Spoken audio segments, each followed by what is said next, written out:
Franquias consagradas de obras clássicas do cinema são frequentemente revitalizadas com abordagens diferentes, oferecendo ao espectador experiências que variam desde ousadas reinterpretações até expansões do legado original. E aí é comum nos depararmos com termos como remake, reboot e requel. Apesar de se referirem a estratégias narrativas que têm como objetivo explorar uma história previamente conhecida, cada um desses termos apresenta características particulares, mas que também podem se interligar. Prepare a pipoca, ressignifique as suas perspectivas e apague as luzes, porque está começando mais um Clube do Cinema do Universo Pânico.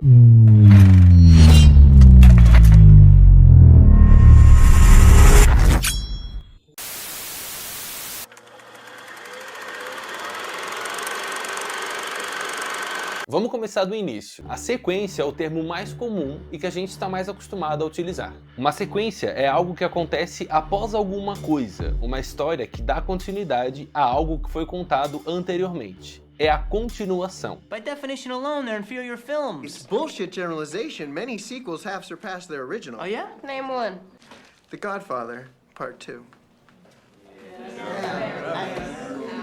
Sequência, em inglês, é sequel, é o que dá continuidade à história. Logo, o que conta previamente a essa história é uma prequel, ou prequela. Sim, essa palavra existe. É a história que antecede os eventos de uma história já estabelecida. Uma história que volta no tempo para explorar algum personagem ou como aquele universo evoluiu até ficar do jeito que conhecemos no filme original. E esses filmes costumam receber subtítulos indicativos, como O Exorcista, O Início, Órfão 2, A Origem, e A Primeira Profecia. Quando é uma obra que deriva da obra original e que expande a história de algum personagem, por exemplo, a gente chama de spin-off. O spin-off é uma derivação da história original que expande aquele universo criado por ela. Por exemplo, a franquia Invocação do Mal tem spin-offs das personagens Annabelle e a Freira. Inclusive, juntos eles compõem o Invocaverso, como é chamado carinhosamente o universo compartilhado dos filmes da franquia.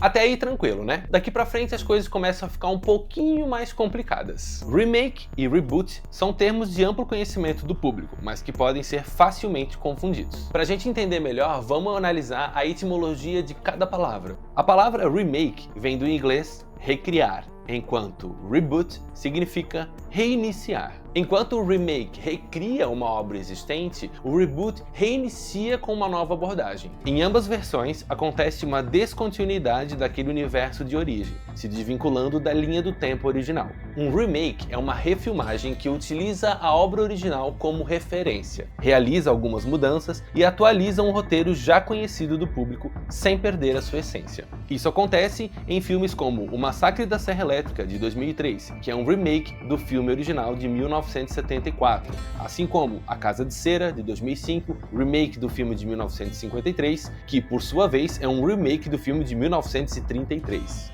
You do a remake to outdo the original, that's what the kid said. O mesmo vale para as versões americanizadas de filmes japoneses, como O Chamado e O Grito.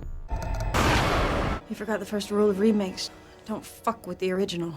Já o reboot se trata de uma reinicialização da história, introduzindo um contexto inédito. É um recomeço para algo que já foi apresentado anteriormente e que promete mudanças em relação ao original. Essas mudanças podem ser tanto para atualizar a obra para os tempos atuais, como em Brinquedo Assassino, de 2019, que introduz elementos tecnológicos e inteligência artificial na história, como também para trazer novas perspectivas e aprimoramentos, como em Hellraiser, de 2022, que traz o personagem Pinhead, interpretado por uma mulher, diferente do filme original de 1987. Nesse contexto ainda existe o soft reboot, que não é bem um recomeço completo. Trata-se da nova versão de uma obra, mantendo um certo grau de continuidade, não desconsiderando completamente o que veio antes, como acontece em Halloween 2018, que dá continuidade à obra de 1978, ao mesmo tempo em que reintroduz a franquia. Happy Halloween, Michael.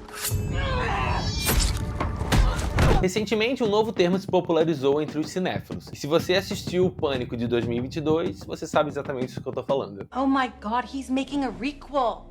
A what? Também conhecido como sequência legado, o requel é uma sequência com elementos de um reboot, com o propósito de dar um novo início a uma franquia consagrada. Ao mesmo tempo em que agrada o fã raiz ao contar com a presença de personagens legados, o requel apresenta a história para uma nova audiência, introduzindo novos personagens na narrativa, unindo assim as duas gerações de público. You can't just reboot a franchise from scratch anymore. The fans won't stand for it. But you can't just do a straight sequel either. It's gotta be part of an ongoing storyline, even if the story shouldn't have been ongoing in the first place. O Pânico de 2022 é uma sequência disfarçada de requel. O filme dá continuidade aos eventos ocorridos nos 4 primeiros filmes, mantém sua essência metalinguística, levando inclusive para o próprio título, e se mostra um excelente exemplo de como funciona a estrutura narrativa de um filme requel. A combinação entre tradição e inovação, aliada à nostalgia, provam que passado e presente juntos podem criar algo impactante e duradouro. O gênero terror exerce uma influência marcante na cultura pop, não apenas atraindo bilheterias sólidas, mas também um constante engajamento com o público. Mas isso aí é assunto para um outro episódio.